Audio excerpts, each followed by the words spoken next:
پر اللہ نے حضرت انسان کو یہ جو کچھ دیا ہے، کتنی چیزیں ہیں ہمیں پتہ بھی نہیں کہ وہ نعمت ہے، لیکن اللہ نے ہمیں عطا کی ہے۔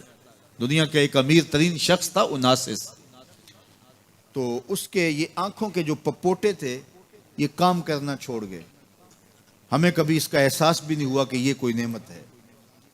آٹومیٹک سسٹم میرے رب نے لگایا ہے، ادھر تنکا اڑا ادھر آنکھ بند ہو گئی، لیکن اس کو مسئلہ کیا ہوا کہ یہ پٹھے اس کے ختم ہو گئے اور وہ اپنی مرضی سے آنکھیں نہیں بند کر سکتا تھا۔ ڈاکٹر سلوشن ٹیپ لگا کے آنکھیں کھول دیتا اور جب اس نے سونا ہوتا تو وہ بند کر دیتا۔ دنیا کے امیر ترین لوگوں میں سے ایک نام تھا، تو کسی نے اس سے پوچھا کہ تیری زندگی کی سب سے بڑی خواہش؟ اس نے کاش اپنی آنکھیں اپنی مرضی سے کھول سکوں۔ کہا اس کے لیے تجھے کوئی قیمت لگانی پڑے تو کتنے پیسے لگا سکتا ہے؟ کہا ساری دولت لگ جائے، کاش میں اپنی آنکھیں اپنی مرضی سے کھول سکوں۔ مجھے یہ بتائیے کہ حضرت انسان کو کیا کچھ نہیں اللہ نے دیا۔ یہ لعاب ہے نا، لعاب ہم روز تھوکتے ہیں، یہ مقدار سے کچھ کم ہو جائے تو بولنے میں دقت، نظام انہضام خراب۔ یہ جو لعاب ہمارے منہ میں آتا ہے جو ہم تھوک دیتے ہیں، یہ قدرتی گریس ہے جو بولنے میں مدد دیتی ہے، نظام انہضام کو ٹھیک رکھتی ہے۔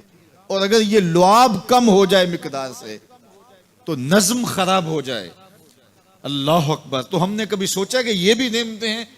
باقی روشن آنکھیں، چمکتا چہرہ اور زور آور ہاتھ، چوڑی چھاتی، دھڑکتا دل، اور کہتے ہیں اس دماغ کا اگر کمپیوٹر تیار کیا جائے تو نیو یارک شہر سے بڑا ایک بکریاں چرانے والے شخص کے دماغ کا کمپیوٹر بنے۔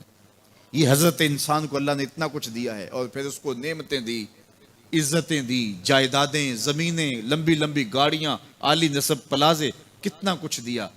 پھر خوبصورت اولادیں دی، کیا تسکین قلب کے لیے رکھا اس نے۔ تو اس کے باوجود بھی یہ کہہ رہا ہے بس چل رہا ہے، گزر اوقات ہو رہی ہے۔ ان الانسان لربہ لکنود۔ انسان اپنے رب کا کتنا ناشکر ہے، اس نے کیا کچھ اسے عطا کیا، کیا کچھ عطا کیا، لیکن یہ شکر کا کلمہ بھی نہیں بولتا، بخل سے کام لیتا ہے۔ تو کہا یہ ناشکرہ ہے، اور اس پر کوئی خارج سے دلیل لانے کی ضرورت بھی نہیں ہے۔ وَإِنَّهُ عَلَىٰ ذَلِكَ لَشَهِيدٌ۔ اور یہ خود اس پہ گواہ ہے، ذرا اپنے اندر اتر کے دیکھے تو یہ کتنا بخل کرتا ہے شکر ادا کرنے میں، اسے خود سمجھ آ جائے گی۔ وَإِنَّهُ لِحُبِّ الْخَيْرِ لَشَدِيدٌ۔ اور اس کی ایک خصلت یہ ہے کہ یہ دولت کی محبت میں بڑا سخت ہے۔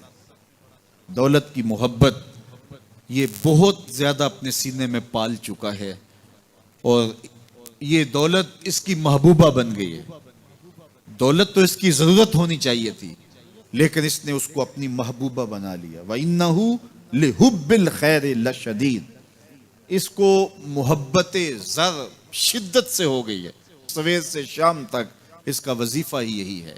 اس کی زندگی کے اندر منصوبے یہ چلتے ہیں۔ اللہ نے اتنا نوازا ہوا ہے، اس کی ساری زندگی آسودگی سے گزر سکتی ہے جتنا اس کے پاس موجود ہے، لیکن اس کے باوجود ہر وقت اس کے دماغ کے فیتے پہ یہی چلتا ہے اور یہی کہانی چلتی ہے، یہ زیادہ کیسے ہو، یہ زیادہ کیسے ہو، یہ زیادہ کیسے ہو۔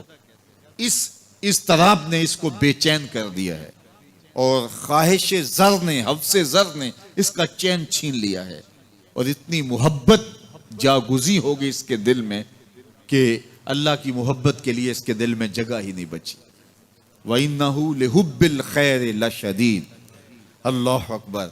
اب پہلے گھوڑوں کی اداؤں کی قسمیں کی، پھر اس کے بعد حضرت انسان کی یہ جو بڑی خامیاں تھی، جو خامیاں جڑ ہیں اس کی باقی خامیوں کی، ان کو بیان کیا۔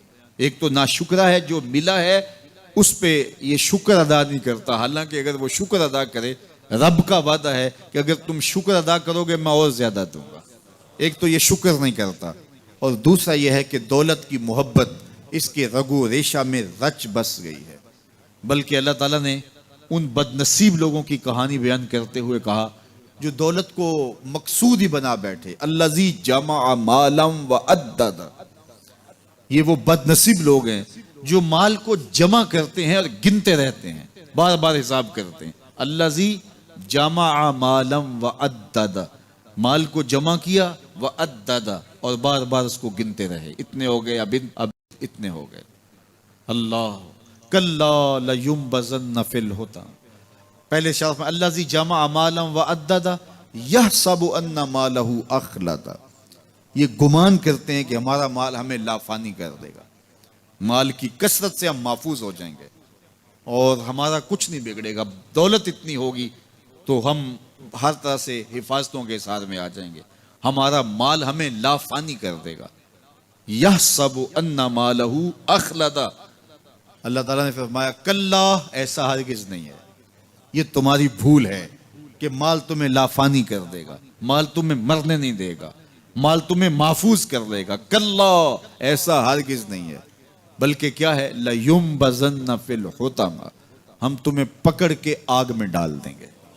لَيُنبَذَنَّ کے لفظ پہ اگر غور کیا جائے تو عربی میں جب ان کا جوتا پرانا ہو جاتا تو پرانا جوتا جب پہننے کے بھی قابل نہ رہتا تو اس کو اتار کے ایسے حقارت سے پھینکتے اور اس کے لیے لفظ استعمال کرتے، نبذت النال، میں نے جوتا پھینک دیا، وہ جوتا جو پاؤں میں ڈالنے کے بھی قابل نہ رہے اور اتنا پرانا ہو جائے کہ اس کو اب جو ہے وہ مزید مرمت بھی نہ کروانا ممکن ہو، تو اس کو پھر پھینکا جاتا ہے اور پھر اس کو وہ حقارت سے پھینکتے ہیں، اور وہ جوتا چلتے ہوئے تنگ کرتا ہے تو پھر اس کو اتار کے حقارت سے رب پھینک دیتے ہیں، تو اس کے لیے لفظ بولتے ہیں نبذت النال، میں نے جوتا پھینک دیا، حقارت سے پھینکنے کو نبض کہتے ہیں، اور یہی لفظ اللہ تعالیٰ جل شانہ نے فرمایا کلا لینبذن فی الحطمہ، اے اہل عرب، جس طرح تم جوتا پرانا حقارت سے پھینکتے ہو، ہم حقارت سے تمہیں آگ میں ڈال دیں گے۔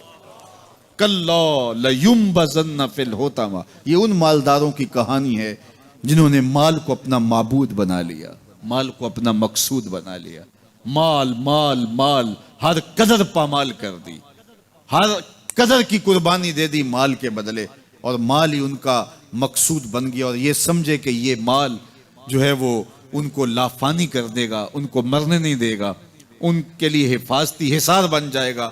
کلا لینبذن فی الحطمہ وما ادراک ما الحطمہ، اللہ فرماتا ہے جانتے ہو جس حطمہ میں، جس آگ میں تمہیں ڈالا جائے گا وہ آگ کیا ہے؟ مل حطمہ، کیا تمہیں پتا ہے وہ حطمہ کیا ہے؟ پھر خود فرمایا نار اللہ الموقدۃ التی تطلع علی الافئدہ، یہ اللہ کی جلائی ہوئی آگ ہے جو دل کھا جائے گی، جو کلیجے چاٹ جائے گی۔ تو حب زر، یہ حب دولت اور حب دنیا، یہ تمام برائیوں کی جڑ ہے، تو اس لیے اپنے اندر سے محبت زر کو نکالنے کی کوشش کیجئے۔ اگر کہیں